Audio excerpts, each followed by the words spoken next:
आप बैठ जाइए, आप बैठ जाइए। आप अगर जो फिर जिद पर करिएगा तो सदन से बाहर कर देंगे, आपको बता देते हैं। बैठ जाइए बिंद्रो।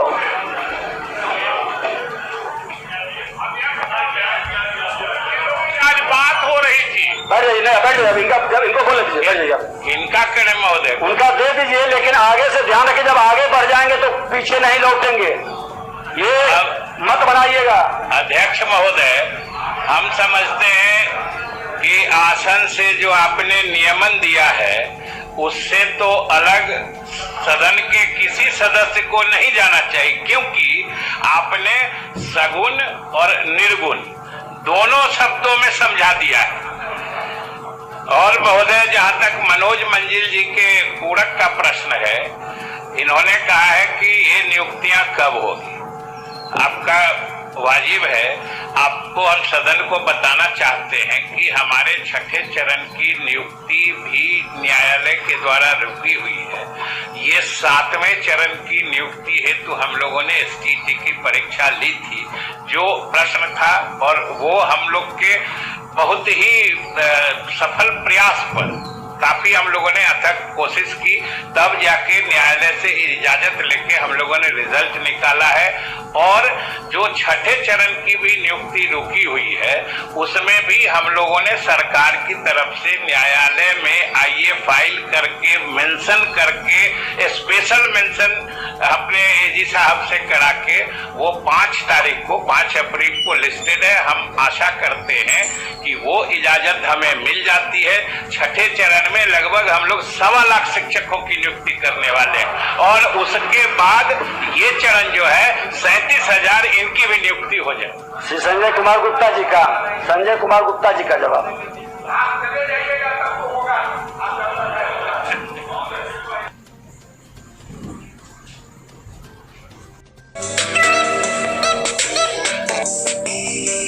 महोदय, प्रश्न के दूसरे खंड को देखें।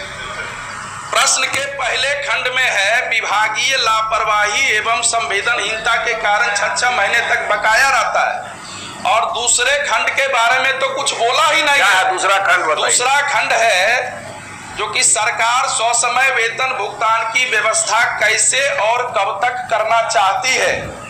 साथ ही सदन के अन्य सदस्य भी सहमत होंगे। साथ ही ससमय वेतन भुगतान नहीं होने की स्थिति में क्या सूद समेत वेतन भुगतान का विचार रखती है। सभापति महोदय, सभापति महोदय, सभापति महोदय, सभापति महोदय, सभापति महोदय, सभापति महोदय, वेतन और पेंशन अविवादित मुद्दा है। वेतन और पेंशन संवैधानिक व्यवस्था के अनुसार जिनको आप नियुक्त करते हैं उनको वेतन देते हैं, और प्रत्येक कार्य महीना जो है उसके दूसरे महीने में जो प्रथम सप्ताह है कोई नियत तिथि होनी चाहिए जिसमें वेतन खाते में चले जाए। मंत्री महोदय ने जो उत्तर पढ़ा, विभाग ने सही में माननीय सदस्य ने कहा जो कि विभाग ने लंबा चौड़ा उत्तर दे दिया, लेकिन विभागीय पदाधिकारी कितने चतुर हैं, उन्होंने दूसरे खंड का उत्तर कुछ दिया ही नहीं। मैं महोदय आपसे कहना चाहता हूं जो कि अगर वेतन और पेंशन जैसे मुद्दे अगर 6 महीने साल भर विलंब होते हैं तो आज देश के 2 उच्च न्यायालयों ने, क्रमशः राजस्थान उच्च न्यायालय ने और हिमाचल प्रदेश उच्च न्यायालय ने यह फैसला दिया है, अगर वेतन ससमय नहीं मिलेगा तो सूद समेत वेतन का भुगतान करना पड़ेगा। चूंकि आपने नियुक्ति उसी एग्रीमेंट के साथ की थी, लेकिन यह व्यवहारिक मुद्दा है, सैद्धांतिक बातों को पढ़ दिया गया, केंद्र नहीं देती है, ये देती है, वो देती है। आपका कोई भी मामला हो, चाहे अनुदान का मामला हो, चाहे विश्वविद्यालय के वेतन का मामला हो, चाहे पेंशन के मामले हो, उनके जो आश्रित हैं वो वेतन पर ही निर्भर करते हैं। उनके घर में आपदा आती है, उनके घर में बीमार होते हैं, लेकिन उनको इलाज कराने का एक भी पैसा नहीं रहता है। विभागीय संवेदनहीनता के कारण उनके बाल बच्चे कालकलवित हो जाते हैं। अतः सरकार या तो कारगर तकनीक अपनाए ताकि प्रत्येक महीने में नियत तिथि को सबका वेतन भुगतान हो जाए, माननीय मंत्री, नहीं तो सूद समेत वेतन भुगतान की व्यवस्था कीजिएगा। एक बात मैं माननीय मंत्री को धन्यवाद देता हूं कि सही इन्होंने बात कही है कि सरकार के पास पैसे की कमी नहीं है। लेकिन आज का दैनिक जागरण सारे विभागीय पदाधिकारियों को पढ़ना चाहिए। संपादकीय लिखा है कि शिक्षा विभाग के 1625 करोड़ रुपए सरेंडर हो रहे हैं। एक तरफ राशि सरेंडर हो रही है, वो पूरे देश के पैमाने पर अखबार एक संदेश दे रहा है, और दूसरी तरफ महोदय ठीक कह रहे हैं माननीय सदस्य संजीव जी कि संवेदनहीनता और विभागीय लापरवाही ये मुफस्सिल के अधिकारियों का काम है महोदय। और मुफस्सिल के अधिकारियों की जो लापरवाही है और संवेदनहीनता है, वो वेतन छोड़ के बाकी सारा काम करते हैं। इसलिए उन पर सरकार कोई कार्रवाई नहीं कर पाती है और सरकार सदन में बदनाम हो रही है। पैसा रहते हुए समय पर वेतन का भुगतान नहीं हो पा रहा है, ये चिंता की बात है। मैं ध्यान आकृष्ट कर रहा हूं कि आप ऐसे अधिकारियों पर कौन सी कार्रवाई करना चाहते हैं। अभी सुपौल के डीपीओ पर विधान परिषद ने कार्यवाही जब की, तब जाके वहां शिक्षकों के वेतन का भुगतान हुआ। वो वेतन में भी उनको चाहिए, कुछ चाहिए उनको वेतन में भी। ये बहुत ही गलत बात है महोदय।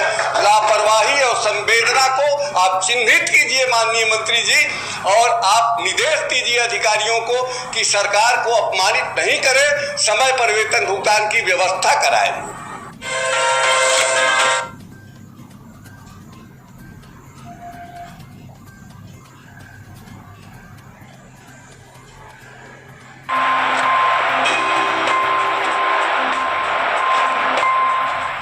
चारों सदन में काम करने का मौका मिला है। कौन मंत्री आ सकते हैं, ये सवाल तो देखिए शिक्षा पे आपका मुद्दा रहा है। शिक्षा बेहतर से बेहतर हो, इसके लिए हमने पहले भी कोशिश की है, और सरकार के नजदीक है तो स्वाभाविक रूप से उस काम में हमको ज्यादा मदद मिलेगी।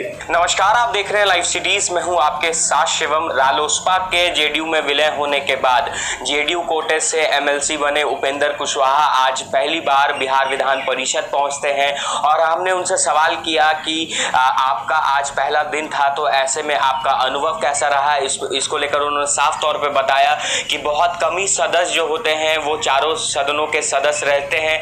ऐसे में उन्होंने अपने अनुभवों को साझा किया, और साफ तौर पे जब हमने यह भी सवाल किया कि क्या आप मंत्री भी बनना चाहते हैं, इसको लेकर क्या कुछ कह रहे हैं जेडीयू के एमएलसी उपेंद्र कुशवाहा, पहले आप वो सुने।